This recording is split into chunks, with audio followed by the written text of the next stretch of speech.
Good morning and welcome to Great Tree Zen Women's Temple. Can you hear okay, Chimyo? Got it. This morning our speaker is the Reverend Chimyo Atkinson, but first we will have the opening sutra. Can you start? An unsurpassed, penetrating, and perfect Dharma is rarely met with even in 100,000 million kalpas. Having it to see and listen to, remember and accept, I vow to taste the truth of the Tathagata's teaching. And now a brief message about Dharma. In Buddhism, when Zen practitioners share their understanding of the teachings and practice, it is offered freely as a practice of Dana Paramita. Dana is a Pali word that means generosity or to give freely. And this practice is done without expectation of getting something in return. This is the spirit of speaking about the Dharma. Other ways to practice Dana is to offer support to those who share the teachings, to support places of spiritual practice, and to give without judgment or expectation when opportunity arises. Those who share the teachings at Great Tree do so on a Dana basis. Please support their practice by giving what you can. Now, Chimyo, you said that you have a place on Zella to give Dana to, and do they just use your name when they go to Zella? Since I've never used it, I don't really know. I think so. I mean, you have to join Zelle, so it's not well, I guess in the same way you join PayPal or not. I'm not sure how that works, but if you have Zelle, you would know how to use it. You have to sign up for it, I think. But otherwise, Donna can just go to Great Tree. And that would be greattreetemple.org and follow the donate path. And I think there's a place where you could make a note. You could always say something about Reverend Chimyo. Okay, thank you. And now a brief introduction to our Reverend Chimyo Atkinson. Reverend Chimyo Atkinson was ordained by Reverend Teijo Munnich in 2007, receiving Dharma Transmission in 2015, and served as head of practice at Great Tree Zen Women's Temple until 2020. She received her monastic training at Great Tree and completed Sotoshu International training periods, Ango, in Japan in 2010 and 2011. She completed additional training periods at the Aichi Senmon Nisodo in Nagoya in 2012 and Ryumonji Monastery in Iowa in 2014. Good morning and welcome. Good morning. Can you hear me okay? My voice is a little cloudy. I'm suffering from allergies here. So please tell me if I'm not speaking loud enough.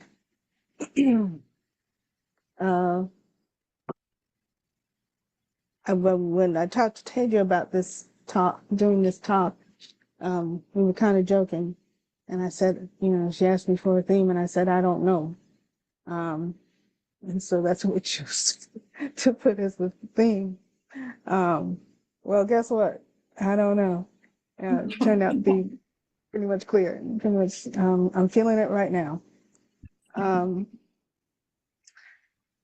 Excuse me, if you don't mind, I'm going to take off this jacket. I know that's not really appropriate for Dharma talk, but I had an adventure in medical yesterday that involved some anesthesia, and I'm kind of still feeling that. So this is not very comfortable, sorry. So please excuse me for not being appropriately dressed. Whatever it is, excuse me. Like I said, I don't know. And that's kind of been the theme for a long time. My Shuso ceremony that I did, my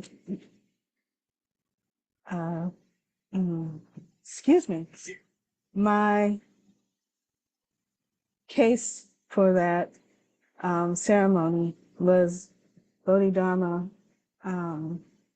and part of that case, Bodhidharma is asked, "Who is this standing before me?" And he says, "Don't know." He doesn't say, "I don't know." He says, "Don't know." And that crops up for me all the time. What I'm going to start with, and we'll see where this goes because I don't know. And don't know is very uncomfortable for me and lots of people.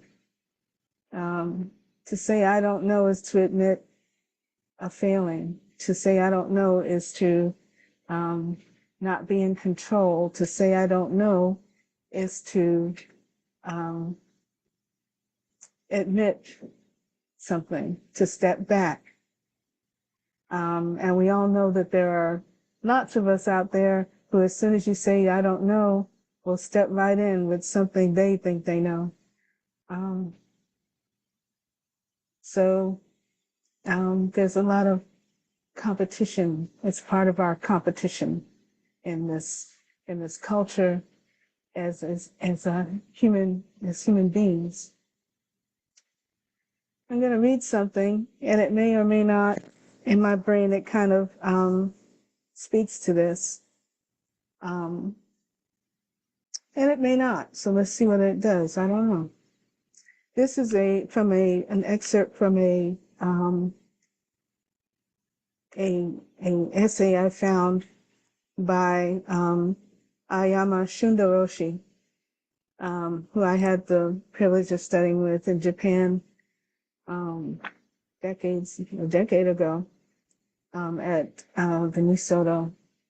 It's hard to find writings by her in English.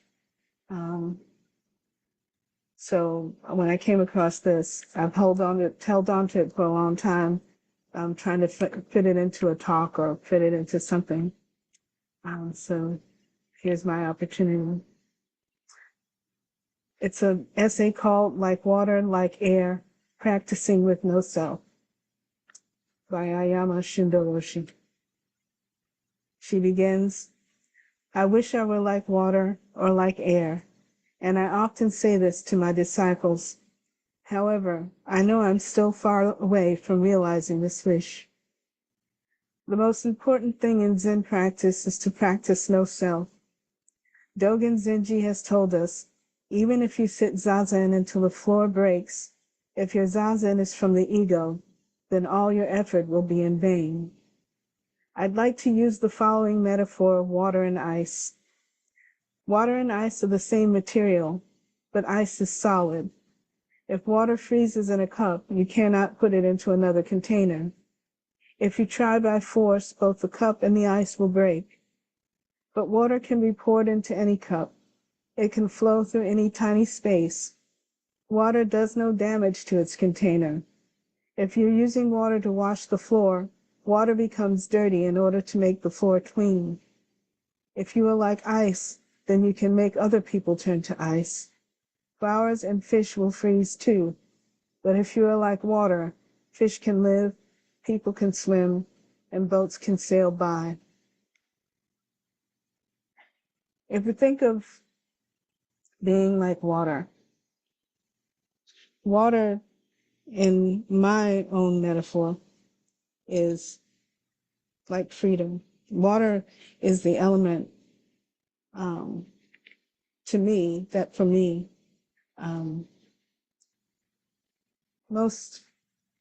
the image is of freedom. Water rolling by.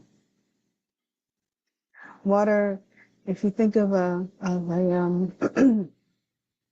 if you think of a creek in spring, and it starts really rolling fast because the ice at the top of the mountain is melting.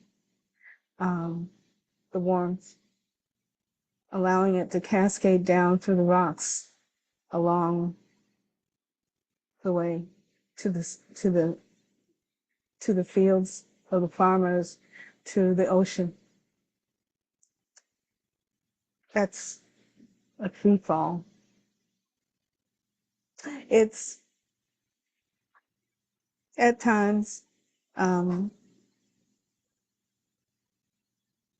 sort of pushed this way and that by the rocks, by the shape of the stream, the shape of the valley, the shape of the land.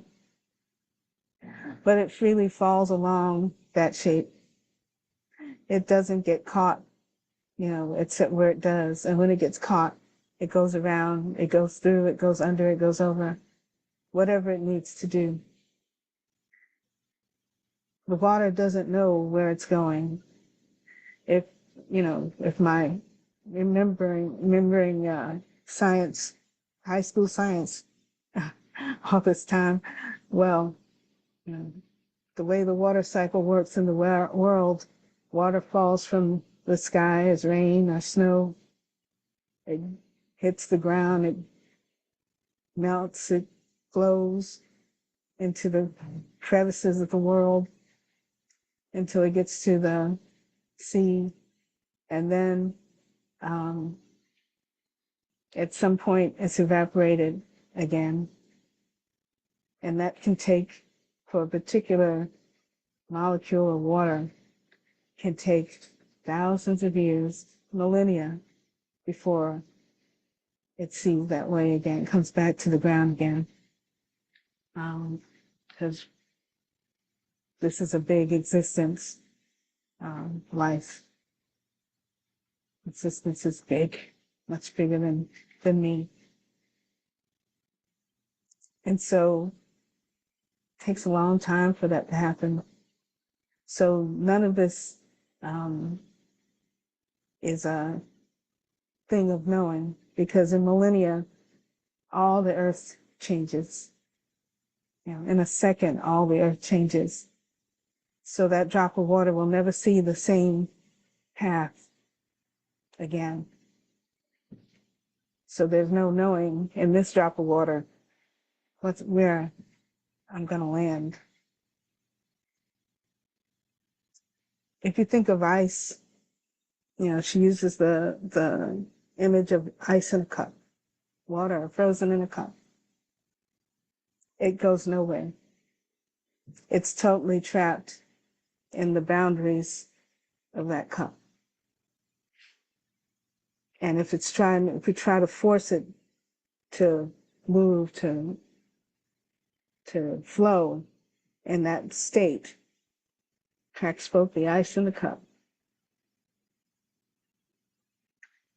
If I am like ice, if I am contained by my knowing or what I think I know, I'm trapped.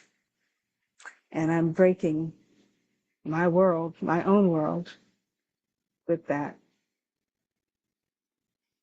frozenness, that inability to know something else, to let go of my idea, let go of my what I think I know, what I want the world to be, what my ego says is right or wrong. When she says that when you're like ice, you turn the flowers and fish to ice too. You turn all life to ice. Nothing flows. Everything freezes. Everything dies.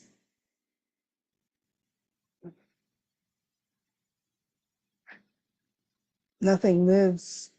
The whole world is based on, not based on, but is stuck by the ice you make. People can't swim, and boats can't sail. That's a dead earth. Now, ice is beautiful. Ice, crystalline, in nature. You see the creek that I, brought up earlier. One of the most beautiful things I've ever seen is the creek thawing at the beginning of spring, watching the ice melt, and before that, watching the ice and icicles crystallized over the rocks and so on. And you could look at that beauty shining in sunlight, winter sunlight, and forget that there are living beings underneath that ice. The fish are still swimming under there. Little eggs of frog eggs and all of those things are still under there. The moss is still under there. All of that is, the ice just covers it. And, the crystalline beauty of my ideas, my concepts, my art, my this, my that, my rightness, lovely, solid. And I pretend it's not going anywhere. But as soon as reality sets in, the reality of spring, the reality that things are changing all the time, the seasons are changing, the sky is changing, and all my icicles start to fall away and let loose all the life that's underneath. All the things I know, have been keeping that, from happening, keeping that from being, I think, because, that's what I think. So this idea of water and ice, the contrast between this frozen ego, or things frozen by ego, frozen by what I want and what, I want the world to be around me, and the control I want to have over it all. When that falls away, I get worried. I get worried, I get angry. I get confused. And all my fears come up. But there's nothing I can do as the water melts and the icicles crash down.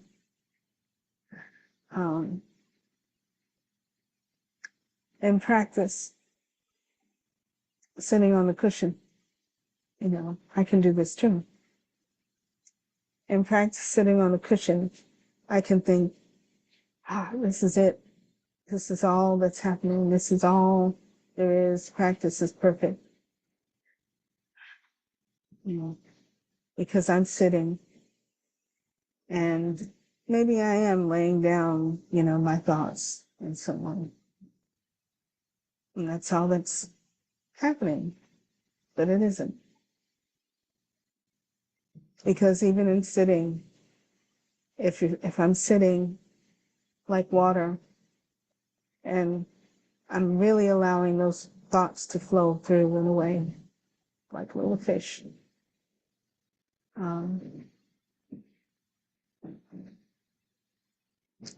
Zazen until you fall through the floor. If I'm not allowing that flow, and it's not simply my thoughts, but everything that's in the room, everything that is, a part of that zazen, because it's not just me and the cushion. It's me and the cushion and the sangha and the sounds that come in from outside and the person coughing in the corner and the sounds of someone in the kitchen flowing through. It's the words of the teacher The words of, the words I've read of Dogen, all those things are flowing through. It's the feel of the cushion. It's the bell ringing and kinhin. All of those things, if I'm like water, flow through. So it's kind of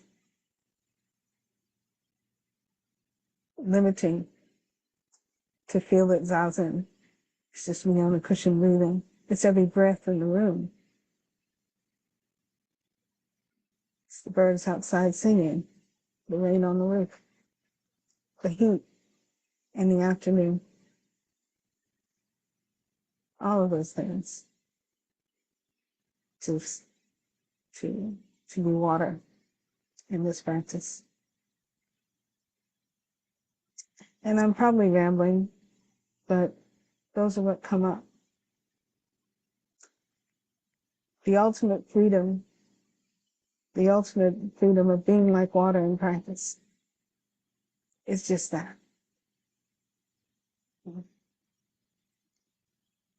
To allow it all in and out.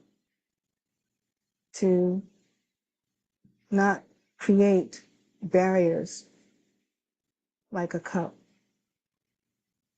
To be free from barriers like the flowing water in the creek. The creek doesn't stop rolling because there's a rock in the way. The creek flows around that rock and engulfs it, passes over it. The rock is part of the creek. Just as the person coughing in the corner is part of my zazen. Just as my aching legs are part of my zazen. They're not barriers. They're part of this experience, this practice, this living. So what I'm trying to say, which I may not be saying, I don't know.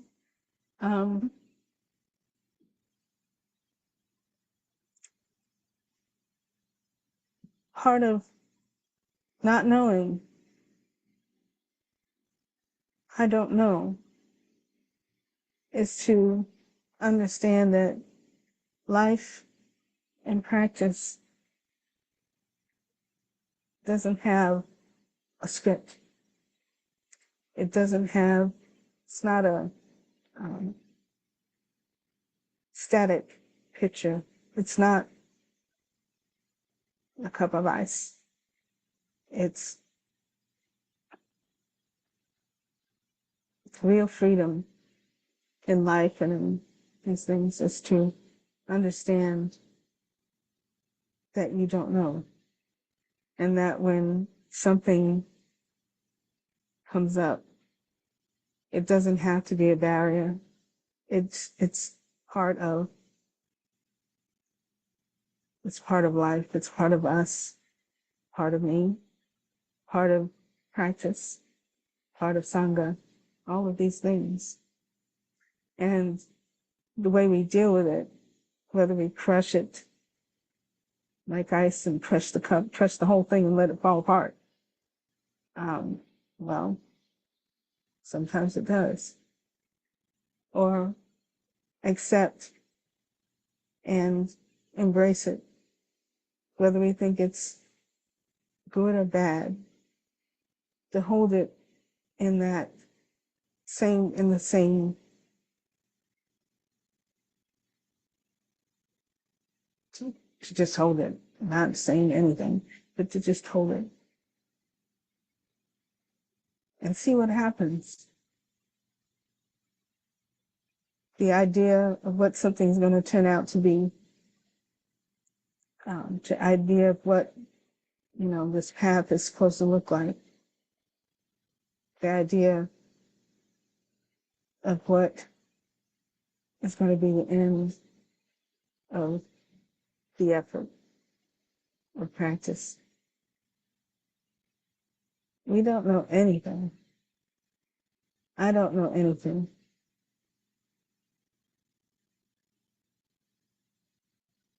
And that's freedom.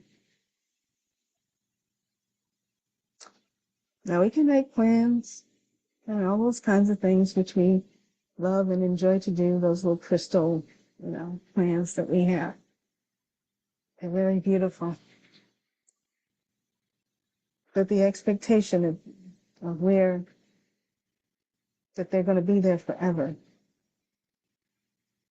that they're going to be what we want, how we want,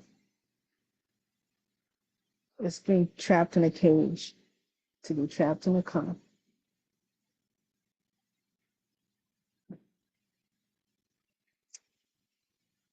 Now, because I feel like I'm rambling, which I probably am, I'm going to kind of stop there. I have no idea how long I've been talking, probably way too long. I don't know. But thank you for listening to me. And I would like to, if there, I don't know what time it is, but I'm assuming there's some time for questions and comments and, corrections or whatever we feel like talking about, actually. I don't know. Talk about what I just talked about. If I talked about anything, I don't know. So, thank you. And if there's anybody like to say something, anybody who has any questions.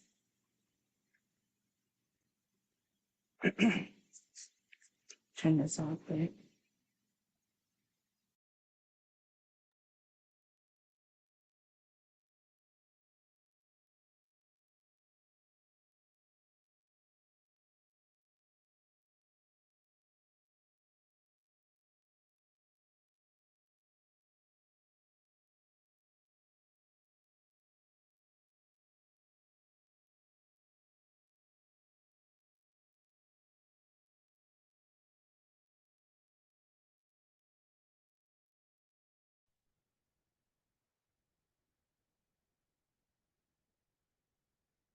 I'll say something. Can you hear me? It's a great tree. My name's Lori. Can you hear me? Thank you for your talk. And I love the story of Bodhidharma meeting Emperor Wu. And I love that in the exchange, Emperor Wu asks him, "Who are you?" Because he's not kind of getting the interaction he expects. And Bodhidharma doesn't say, "I don't know." He just says, "Don't know." And I feel like you really went there in your talk, just this distinction between I don't know. So this kind of not knowing that's based in fear and driven by grasping, fear and anxiety, this sort of chasing kind of experience, trying to know something. But he just took the I out of this. So this sort of not knowing that's grounded or embodied in the practice of Zazen, right? Where you're just not grasping onto anything. It's a very different experience of not knowing. So thank you for your talk. I enjoyed it. Thank you. One of the things that I discovered just dealing with the Bodhidharma story for my case and reading it again and again is that sometimes it's read as if he is answering the emperor's question. He asks you, who are you? I don't know. And that's one way to read it. And somehow later on, as I went through it, instead of an answer, it seemed to be a direction. Don't know. And that's kind of where, like I said, like I hold it right now. Don't know. So you can take it either way, but yeah, that's kind of how I hold it. It's a direction, an instruction. Don't know. Just don't know. Just don't worry about it. Don't know. So, however you take that punchline, yeah. Thank you.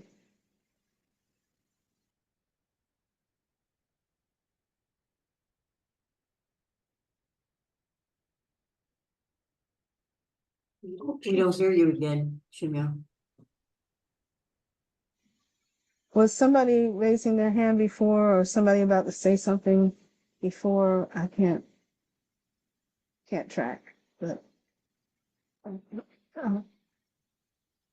yeah, go ahead, Phoebe. Okay.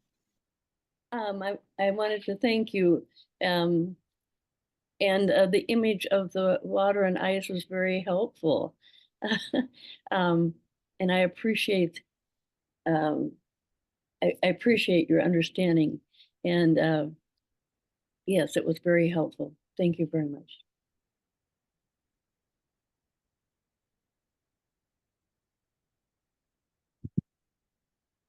I can share. Hi, Chimyo. Kiho here. Hello. Hi. We've met a couple times before at Zen Mountain Monastery, Fire Lotus Temple. No, Hi.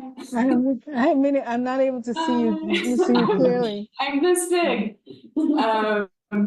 Yesterday I was doing art practice with Hojin Sensei via Zoom, and I can't remember what she was bringing in a lot, but I wrote a poem as part of that.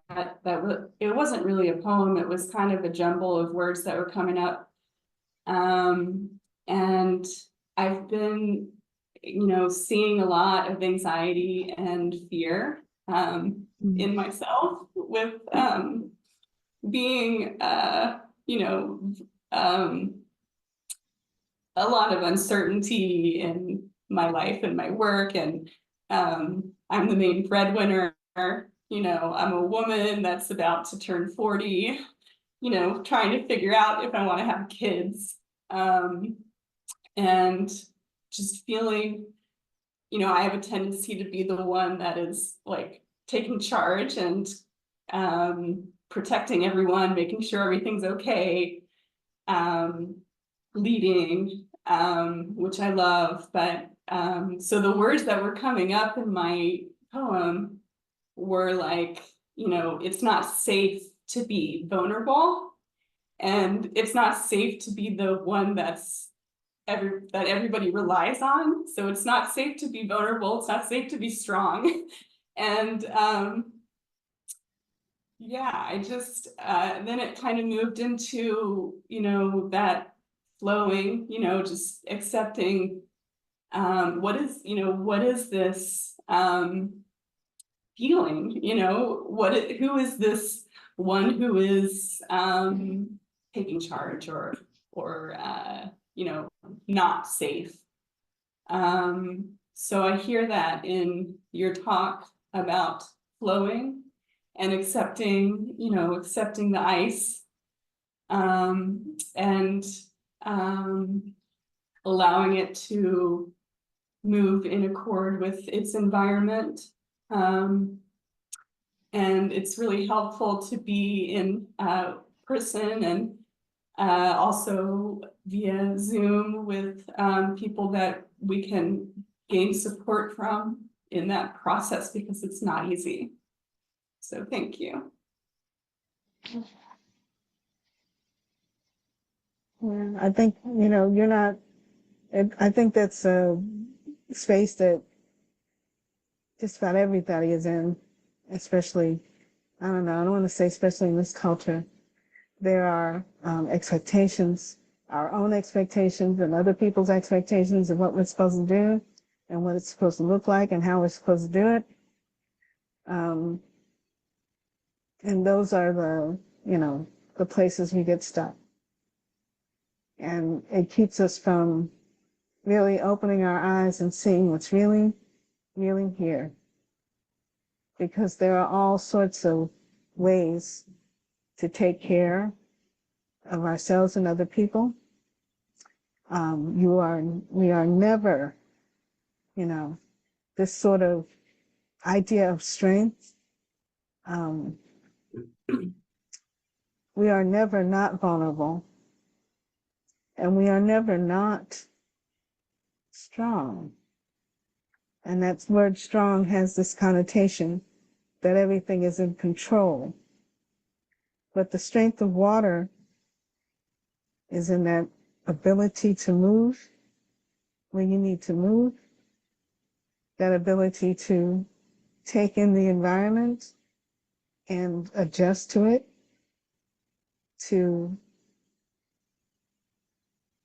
see all of the path, not just that little runnel that people think is safe. Yeah. Because the earth changes every time, you know. See an earthquake, you think there's a straight street going there, and it's going to get you there. And the next minute you know, that street is up on its end like this, or it's going that way or this way.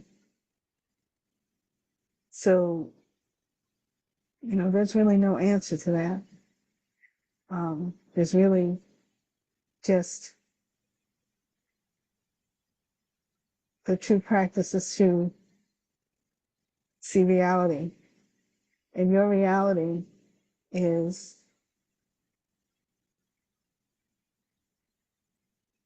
I don't know. I don't know what it looks like. And because it changes so quickly, you don't know what it looks like either. And that's the upsetting and the unsafe feeling part. You know, the part that makes us feel unsafe and unsure and anxious. From my experience anyway. But thank you.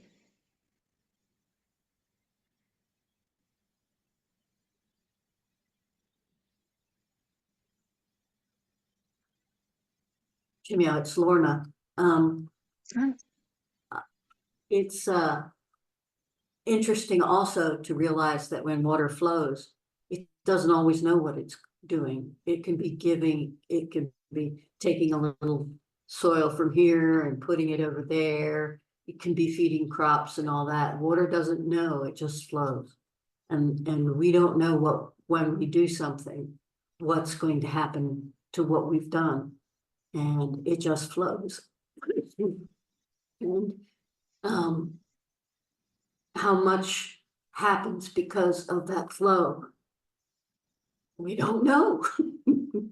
But it's a giving thing. It's not a holding thing. It's not a trapping thing. It's a giving thing when things flow. Mm, Thank you for your talk. thank you. Yeah, what you said kind of reminds me of, there's an interesting line in here, what she says. If you're using water to wash the floor, water becomes dirty in order to make the floor clean. Who wants to be dirty? But how can you help it?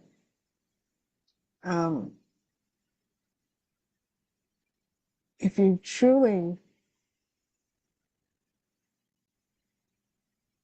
excuse me, just went somewhere. If you truly are doing the bodhisattva thing, right? There's going to be some rough times. It's not going to be the cleanest thing, you know. If you want a clean floor and you are water, what else is your purpose, you know? How else are you going to do that except to get a little dirty? How else are you going to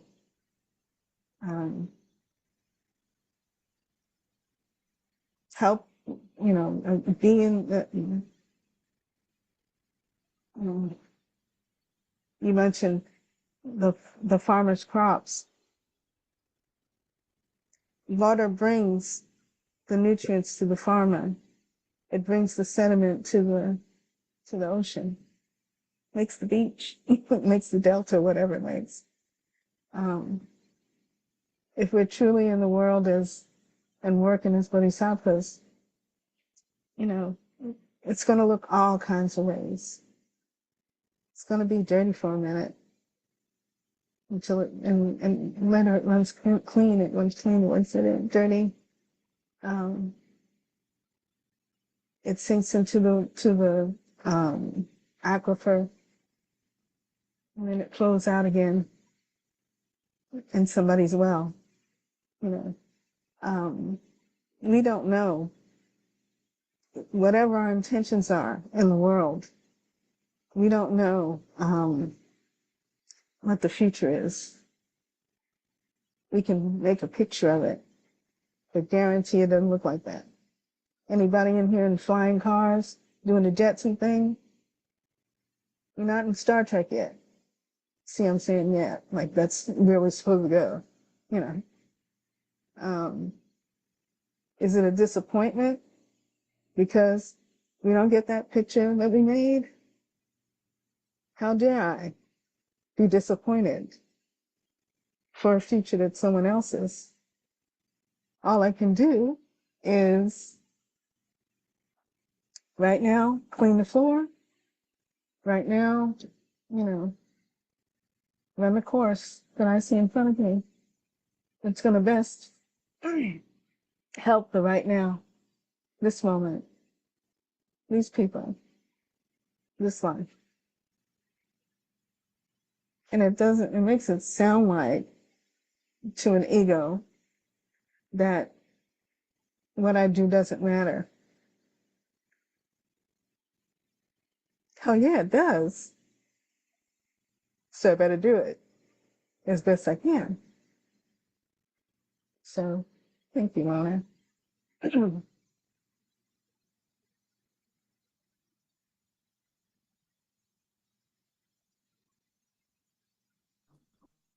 It's just, Thank you. It's wonderful to see you. I was listening to an interview with Michael McDonald, you know, the Doobie Brothers guy, and he has a new memoir out. And, you know, his whole thing is we don't realize how random life is. You can kind of think of a plan and you kind of going in that direction, but you don't know what's going to happen. It's just, there's so much out there. And kind of like you're saying, the analogy with water, go with the flow and just, you know, open the hand of thought. I know it's easier said than done, but we can try. Thank you. yeah, we're just human beings after all.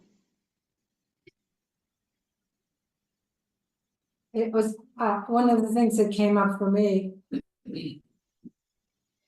is, I was thinking about how, for the sake of art, we even will try to control the water.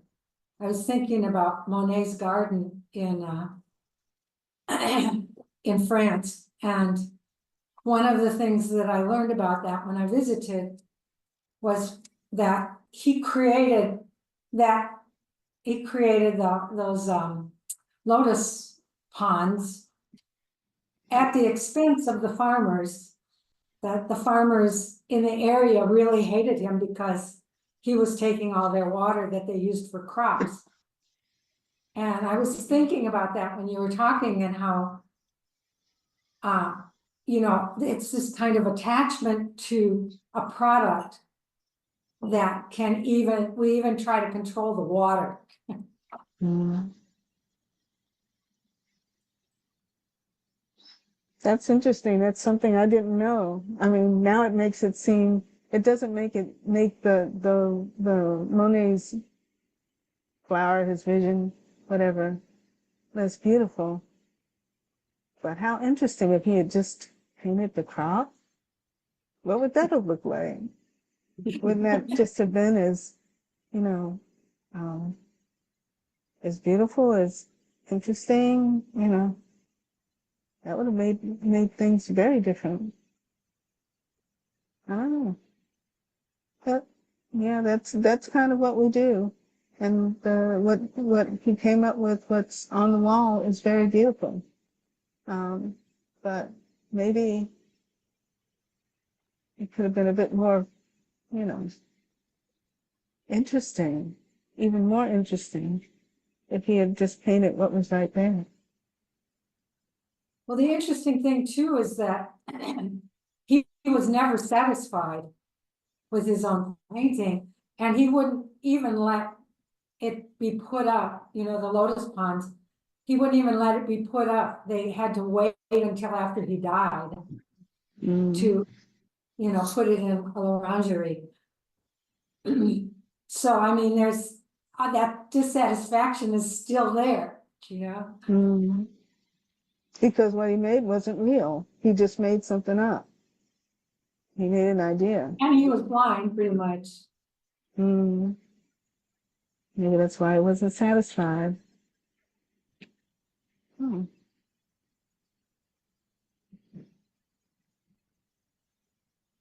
Hmm. I think we have, I can't see my clock too well, but I think we have a little bit more time. Anyone else?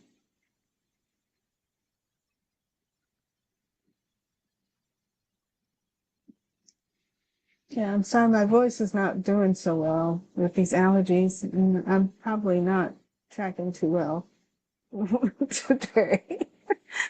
So, and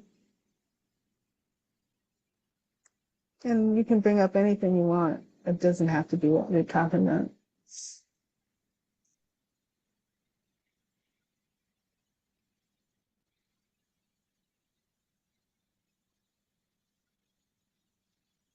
Well, Lorna, I'll pass it to you. Where should we go? What did she say? I think she's passing it to us. Come on, somebody. I know I already spoke, but this is, I suspect some of you know Shoan at Zen Mountain Monastery, and I heard a lovely talk by her a while back, but one part of her talk really stuck with me, and it was a refrain that kept coming up through the course of the week-long retreat, and the refrain was, let be, let through, let go. And I get the let be part and I get the let go part, but the let through part, I think, is what can be really challenging sometimes, like the water moving through me and getting dirty, like this whole metaphor of like really letting things go through you, whether they're comfortable or uncomfortable, whatever it is, and the beauty in that like dirty water and the Monet painting. So it's just something about that let through part, the middle part of the sandwich, if you will, that's challenging, but really beautiful. So out to Shoan wherever she is. I hope I'll see her soon. I just saw her last weekend. Yeah, the let through, I think, is probably the hardest. That's where the arguments come up. That's where the people we don't like, the ideas we don't like,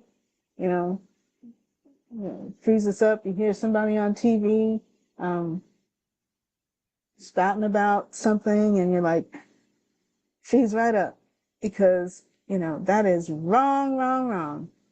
And instead of listening and just letting it go through, whether you don't have to agree with it, but to let it through is to actually hear it and not freeze up and, get all your arguments and your rants. I love to rant, spouting and all that, and just let it through and let it go on, instead of really, trying to make the world into what I want it to be and make everybody believe the exact same thing that I believe. And, people who see things one way and, thinking, that my eyes see better, all that is the stuff that won't let things through. That's the ice in the cup to me, for me, anyway. So yeah, that is a difficult thing. That's part of, that's hard to, hard to let it. Let's see, did she say something else now? She kind of said something like that. Let me see.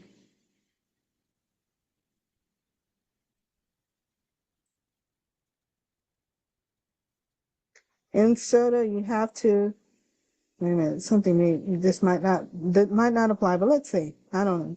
In soda, you have to live 24 hours a day with others, whether or not you like, dislike, or even hate them. Sometimes you might feel the position or the arrangement you are given is not suitable. In our training, if the self is in the center of your mind, you will often bump against others. The work will be stressful and things will not be done smoothly. Since we are all imperfect people, we often collide with others. On such occasions, we usually blame the other opposite sides. We usually blame the opposite side about it. If one side is like water, there is no conflict at all. If any troubles happen, it's clear that both sides are being like ice. So we can say that we are seeing another person's ice. So we can say that if we are seeing another person's ice, makes you realize you are also like ice. You can bow to that other person's ice as Buddha. And that's sort of it. That's sort of what I'm feeling. You know, you can't let anything through that doesn't fit, you know, but it's there. You know, it is there. You know, so what's my ice about? You know, just because I don't like it, I don't like where I am, I don't like what that other person has done, blah, blah, blah, blah, blah, blah. How does that change anything if I'm just standing here like ice and not letting it through? So that may or may not apply. I don't know. I just made that up. But sorry. But yeah, maybe that's it. You know, that's the difficulty. That's when we get in trouble.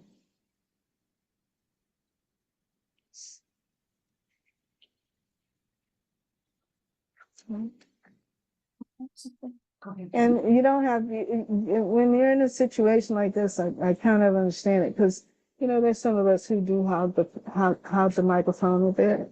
But in your situation like this, you should not be afraid to raise your hand again unless you're really, you know, you really realize that you're taking up all the time and not allowing other people to speak. But don't think because you spoke once, you don't get a chance to speak again. So I have something I'd like to share. Sure. I'm reminded of my early days in practice. And when I would sit and things would come up that were very, very, very challenging for me.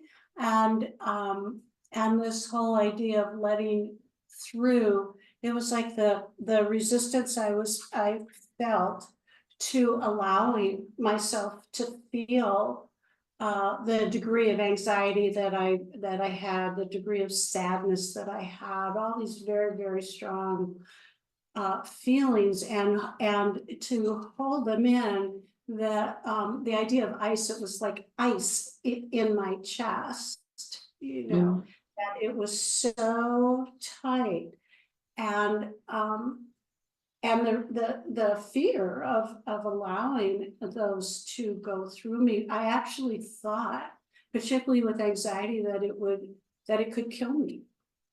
You know, I just did not think to let that come through was one of my biggest challenges. And you know, fortunately I stuck with practice and, you know, allowed much more, but you know, just thinking of that going through, the degree of resistance that we can feel for others, for other situations, and for ourselves.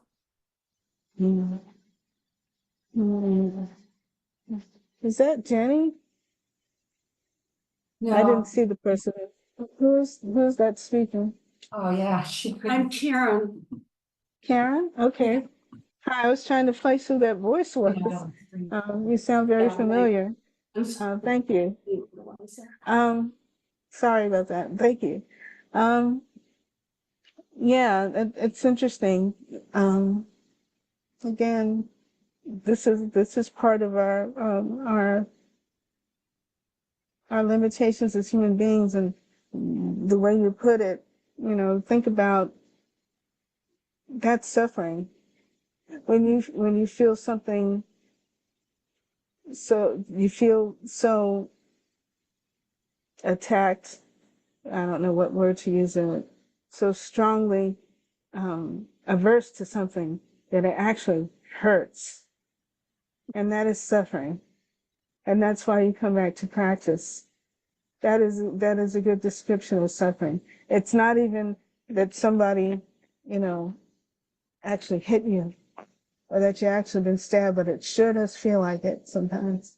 Watch TV sometimes. Oh my God. And your heart cramps up because that's our suffering. And it's what makes us feel helpless and makes that vulnerability feel like a bad thing. And that's exactly what the Buddha is telling us. And that doesn't come from outside. It doesn't even come from the TV. It doesn't even matter what those other people are saying. It comes from right here. This ego base, this idea of self, instead of, that's why people feel they get anxious.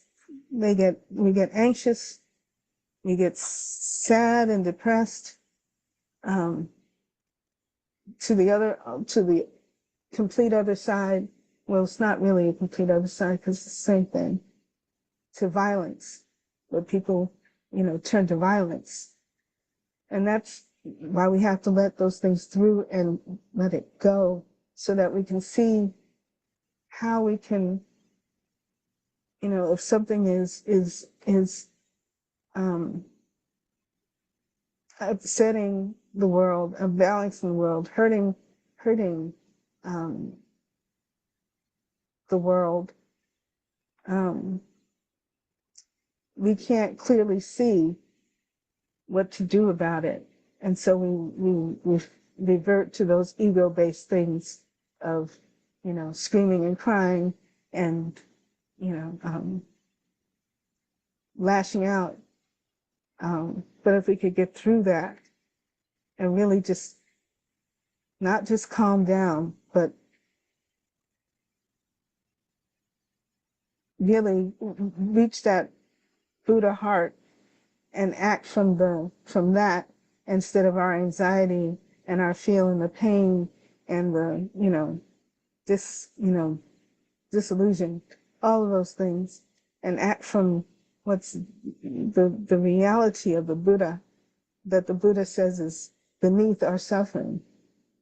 That's why we have to get through that suffering so that we can act, right action, right path, all those things,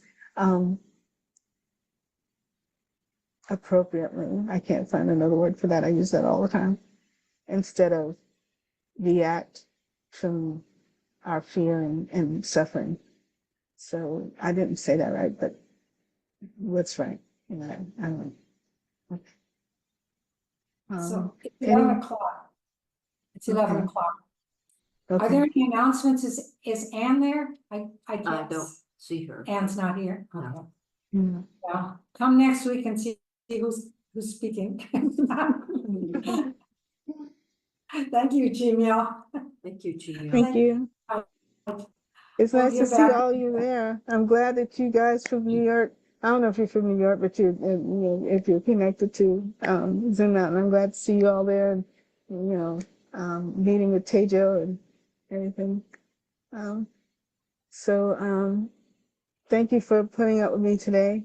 Sorry I wasn't, so.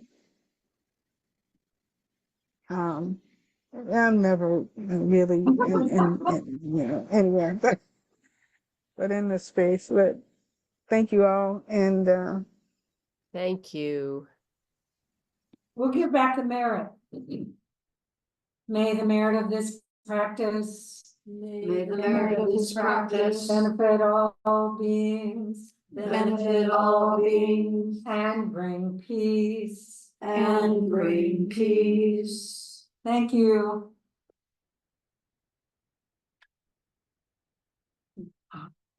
We get the count on the participants before we exit. Yeah.